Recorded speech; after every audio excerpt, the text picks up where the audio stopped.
What up, Houston Rockets fans? It's your boys, Bayou City Boys. We are back. Rockets are still on a break. We've been chilling. We haven't played since They're just Sunday. chilling. That was Uh, dope. I seen a bunch of them, like Jalen Green and them doing like turkey giveaways and stuff yeah, yesterday. So that was cool. Dillon Brooks and all them have been doing a ton of Rockets Community. community stuff. It's good to see, especially on these days you get them off, holidays and everything. It's good for the community. But now they're going on the road to play the Clippers. Mm-hmm. Locked in. Mm-hmm. I mean, they had some huge wins. Of course, the Denver game was probably the biggest one of the season for sure. Um, Oh, that was good. It was a big win. yeah. But Um, but you're, people say they were missing Jamal Murray. it's basketball. It happens. For some reason, every team we've played, it's been a reason. De'Aaron Fox is out. Oh, Anthony Davis is out. Oh, it's like give It's like credit. it's not our fault. Yep. Some of the notable stuff. Cam Whitmore has been dominating the Rio Grande, so they brought him back today. Um, Yeah, they were like, "Nah, bro, you're just destroying that place." Um, Alfred Sengun is currently 10th on Baseball References on MVP tracker so far. Um, take it how you want of people and everything. I mean, it's early. It's 10 games.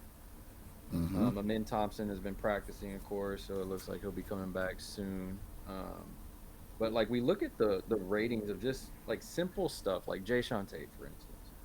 Ranks amongst all players this season. He's first on defensive box, first on turnover percentage, and first on steal percentage.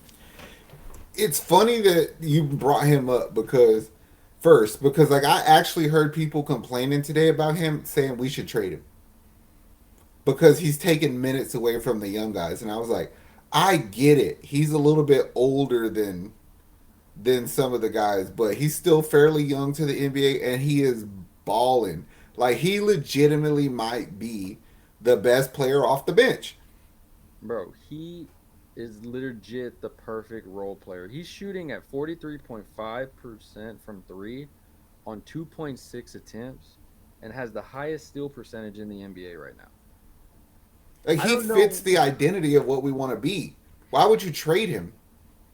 He's number one in defensive box plus minus at that. Like, and he's a Houston dude. The dude showed up in a CJ Stroud jersey. Like, I don't get how Houston fans hate. I feel like there's always a player that they have to hate, and this is the guy this year. Like, What it is like I to an extent I get it that there's so much young talent on this team that we want to see get to play. And I get it because you would in theory just be like, oh, we'll give those minutes to Cam or give those minutes to this dude. But what it is like they underestimate the influence of Ime.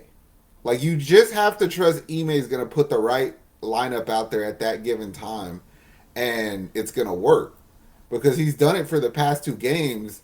And Jeff Green literally been taking Jabari's minutes.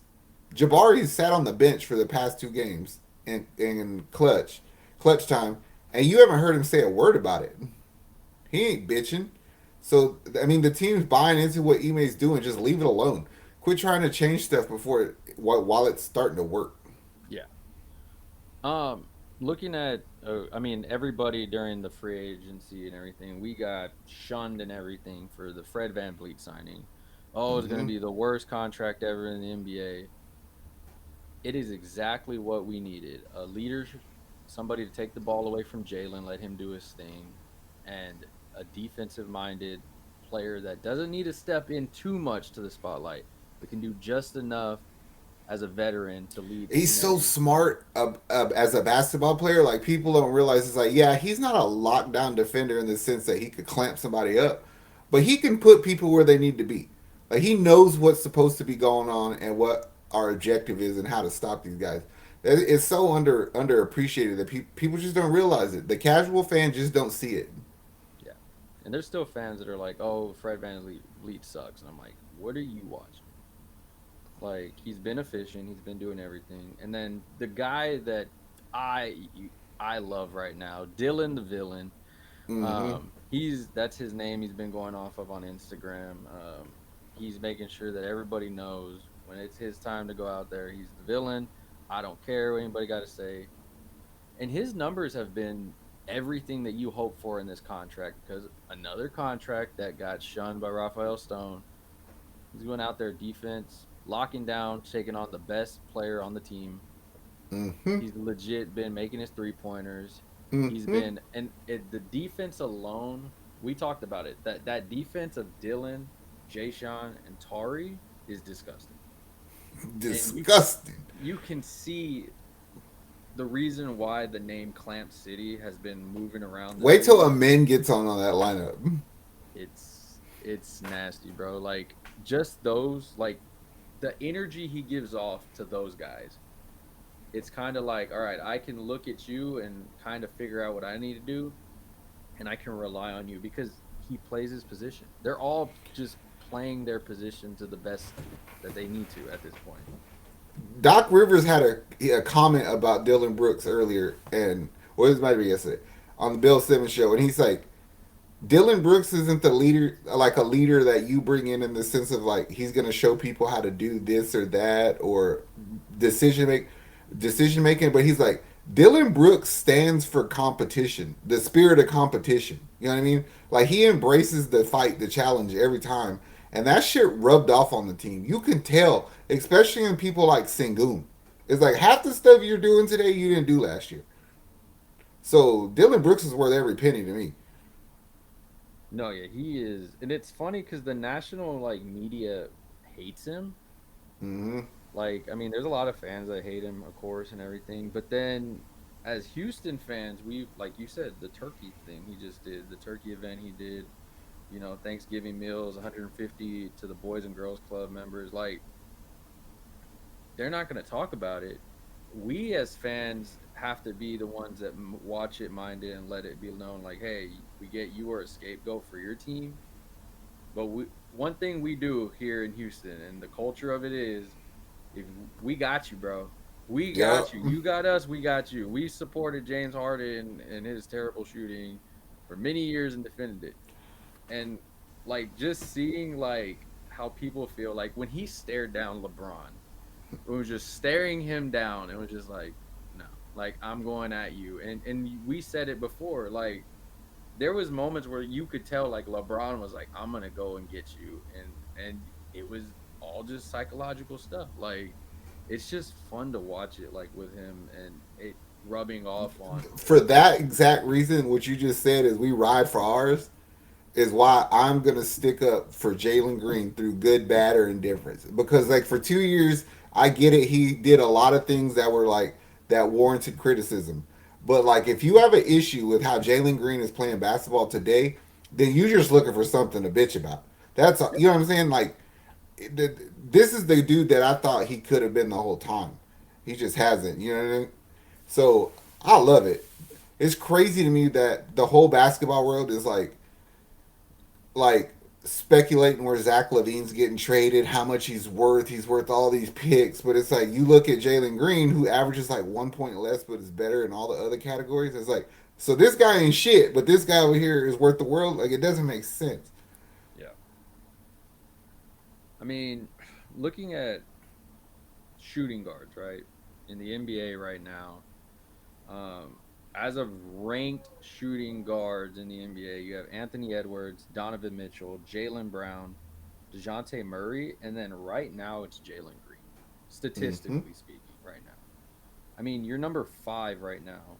And you've said it before in many videos. We have to also understand when we brought Silas and did all this tanking stuff and brought vets in to help him, he was the guy that took majority of the brunt and with the John Wall BS, the James Harden BS, the all these other Christian Wood, all these veterans that were supposed to help a young player out, but I'm just gonna talk shit and talk mess and this and that. And we see where a lot of these guys are, and some of them aren't in the league, some of them don't even know what they're doing.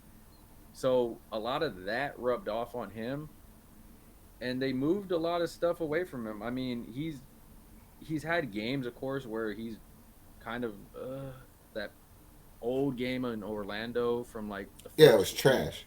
I go, and then he had another one where everybody balled out and he kind of struggled. But there's games and flashes that we've I seen where mean, this but dude there's can some go like shit like take the Golden State game for instance. He come out attacking on fire, going after him. It's like, all right, so you step up to that challenge. You know what I mean? And then we yep, go to the Sacramento games. We're going to the fourth quarter with a lead. They come back. They go up by like 6 points with like 3 minutes to go. And he's like, "Fuck the rest of this team. Watch this. Y'all don't want to shoot it. I will." And he won us the game strictly by being aggressive on offense because he recognized in that moment that's what this team needs: somebody to be aggressive on offense.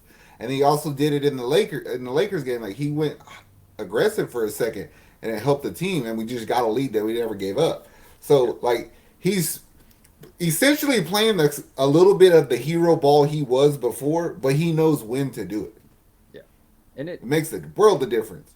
you can see like when Ime told him like against the Lakers, like, hey, remember you were on the reserve team. That guy over there, Austin Reeves, was on the main team, and he's like, it fueled me. He goes, it fueled me, and we're seeing real coaching for these young guys. And we've said it before, like Jalen Green is that guy. If Ime doesn't hold nothing back, as we've seen so far as a coach. If he didn't believe in Jalen Green, he would probably been like, "Hey, yo, we need to do some stuff and all that." But from what he's seen, what we've seen Jalen do to take just this year, take that step to work with Devin Booker, Kevin Durant, all these big name guys, it's gonna show at some point. I think fans need It to. does show, like it Well, does yes, show to me as far as like efficiency, but also another thing he doesn't get enough credit for is he showed up with a different body. Like he was a little bit stronger. He had a little bit more muscle. Like he was ready to play against men. yeah, uh, he didn't want to be the little boy anymore, regardless of what his haircut is, and and it's helping him because he's getting some of the easiest buckets he's probably ever gotten in his life, and he's just attacks the bucket harder because he's got muscle on him. So yep. he did a lot of work in the offseason, and people aren't showing him love. And I get it because Sengun's playing all world, and the shit he does, I mean, the stats just look amazing. But I don't know how you feel about it because I know you're a Rockets fan just as much as I am, but I'm kind of beyond the point of like who's the man, whose team is it? Like just play basketball, you know what I mean? It Because like it's working. to me, it's like on the outside looking in, you get these not us, but we get these fans that like, oh, I'm Team Sengun, I'm Team Jalen, and or I'm Team Jabari, and it's like that picture alone of Jalen and Sengun like hugging each other, like, yo, we did this. It kind of shows like it's no separate team. These are Yes, two dudes exactly. that struggled at the same times. Guys left. Those two of the guys in that draft are gone. They brought in more young guys. These young guys are looking up to you now to be the third year vets type of thing. But you're still young, learning from the other vets. Like it's kind of like a breath of fresh air for them. Like, dude, we really have a team here. Like you and me can feed off of each other, and it's kind of like it remind. I'm not gonna say we them, but it reminds me of Boston fans when they would be like, "Oh, it's Tatum, it's Brown, it's Tatum, it's Brown, Mm-hmm. it's Tatum Brown." Why do you got to pick one? You have two ballers out there that can do totally different things. They can if they make that work like NBA players do, they can make it work. And that's the fun thing about basketball is when players want to make it work and they do it, you get really good results. And that's what we're seeing here. It's Yup. like you got the guys honed in on the defense. That's why they're a top defense as of right now. And you have the guys like, okay, Shingun, go out there, you do your thing. Okay, well now it's my turn. I'm gonna go do my thing. Oh, hey Jabari, you're feeling today. All right, you can go do that. Oh, Fred's doing it, his thing. Like it just Like it just it, works. Right? I felt good about what we had going before the season started, but the way I feel about the Rockets right now is how I felt about the Texans when we hired D'Amico. Like, it came with a sense of confidence. Like, if I'm wrong on this, on believing in this, I'll be willing to accept it. You know what I mean? But I really believe that the people that are in place and the team that we have is a good stepping stone to being back to like really relevant in the NBA. Yeah, I like. No, I mean we said we're a playing team. Depending on how we do, it seems like Ime's in for Coach of the Year as of right now. It feels like Jalen depending on his numbers, will probably be a good candidate for most improved so far. Like there's a lot of valuable stuff. I mean, individual accolades are cool and all. I know they just want to keep winning, make the playoffs, play in tournament. And as of I right can now, tell you what I want to. My dream would be is a series, an actual playoff series against OKC. that would be I've said it for a whole year, and I believe this in my heart that Houston is every bit as good as the Oklahoma City Thunder. And if you watch our NBA content, I tell you that I believe them to be a real threat in the West, and I think Houston can play with that team. that would be a fun series. Dude, it would be a banger for real. Like that would be a good series. Stay healthy, Rockets. Por favor. I mean, come back. Cam quit destroying the G League. Oh, well, welcome back at least. You were dropping like 28 points on them boys over there. Other than that, Jalen, Sengun, keep it up. Fred, Dillon, keep it up. Dillon versus Paul George is going to be fun to watch. 2 years ago, he was saying that Paul couldn't score on him without illegal screens, so I can't wait. That being said, though, Rockets fans, drop your comments down below. Like, subscribe right here to the Bayou City Boys. You know we got you covered in all Houston sports, especially Rocket season. It's a fun one. Jump on the bandwagon if you haven't. If you haven't been watching, jump on because these are fun games. These are fun games for sure. They're going to be a good one on Friday. That being said, much love, Houston. We are out of here. Later. How much I'm working for this? I swear my dreams are too important.